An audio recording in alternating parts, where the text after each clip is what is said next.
Iran America टकराव ने पूरी दुनिया को हिला दिया है, लेकिन सबसे बड़ा झटका किसको लगा है, यह सवाल अक्सर सुना जाता है। देखिए, मुस्लिम देशों को यह सबसे बड़ा झटका माना जा रहा है, क्योंकि जब ईरान लड़ रहा था तो कोई भी मुस्लिम देश खुलकर उसके साथ नहीं आया। अब अचानक चर्चा तेज हो गई है इस्लामिक नाटो की। तो क्या सच में बनने जा रहा है मुस्लिम देशों का अपना अलग नाटो, या ये सिर्फ एक सियासी चाल है? आज हम आपको इस एक्सप्लेनर के जरिए इस खबर के बारे में पूरी गहराई से पूरे अपडेट्स देंगे। तो देखिए, ईरान की लड़ाई ताकत भी है और तन्हाई भी। ईरान ने 23 दिनों तक अमेरिका जैसी सुपर पावर का सामना किया है। ये कोई छोटी बात तो है नहीं, लेकिन असली कहानी यहीं से शुरू होती है। इतनी बड़ी लड़ाई, फिर भी कोई भी मुस्लिम देश उसके साथ नहीं आया। चीन और रूस सिर्फ नैतिक समर्थन दे रहे हैं, और भारत, जैसा कि हम देख ही रहे हैं, पूरी तरह से तटस्थ है। लेकिन सऊदी अरब, तुर्की, पाकिस्तान, ये सब चुप रहे। क्यों? क्योंकि कई देशों के अमेरिका से रिश्ते हैं, कुछ देशों को ईरान से खतरा है, और कुछ सिर्फ खुद को बचाना चाहते हैं। और यही डर इस नई सोच की वजह बना है, और इस नई सोच को आवाज अब दी जा रही है। इसे इस्लामिक नाटो कहा जा रहा है।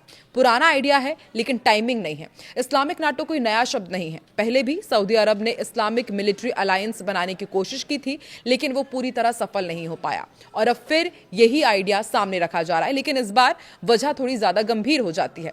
रियाद में तुर्की, सऊदी अरब, मिस्र, पाकिस्तान, इन चारों देशों ने दरअसल एक बैठक की। इसका एजेंडा यही था, सुरक्षा सहयोग हो, मिलिट्री कोऑर्डिनेशन पर बातचीत हो, क्षेत्रीय समस्याओं का समाधान हो। यानी साफ है, ये देश अब दूसरे देशों पर निर्भर नहीं रहना चाहते हैं। अब आते हैं सबसे अहम सवाल पर कि पाकिस्तान इसको लेकर के इतना एक्टिव क्यों है।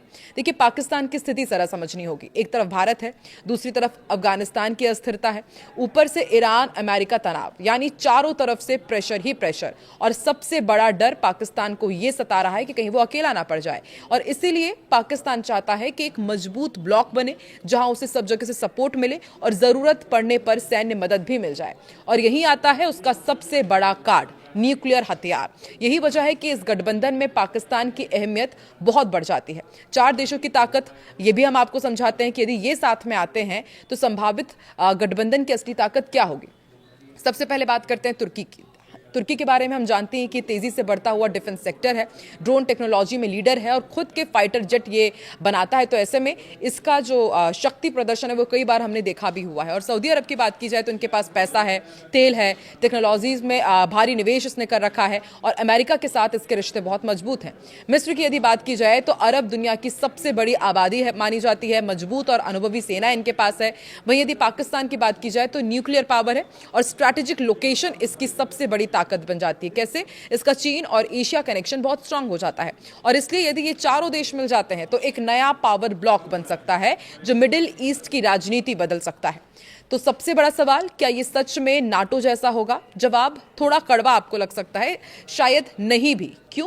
क्योंकि आपसी भरोसे की कमी है इन चारों ही देशों में, अलग अलग एजेंडा इनका है, और ईरान को लेकर मतभेद है चारों ही देशों के बीच, और अमेरिका के साथ जिनके रिश्ते हैं उसका भी दबाव है। उदाहरण आपको समझाते हैं। देखिए, तुर्की कई बार अलग स्टैंड लेता है, सऊदी अरब अपनी रणनीति चलाता है, और पाकिस्तान अपनी सुरक्षा में लगा हुआ है।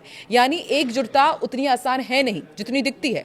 इसलिए अभी जो बन रहा है वो उसे कहा जा सकता है कि वो एक सिक्योरिटी प्लेटफॉर्म ज्यादा है, इस्लामिक नाटो नहीं है। मिलिट्री अलायंस कम नजर आ रहा है। लेकिन ऐसे में सवाल एक ये भी उठ खड़ा होता है कि अब आगे क्या होगा। आने वाले समय में 3 संभावनाएं बनती हैं।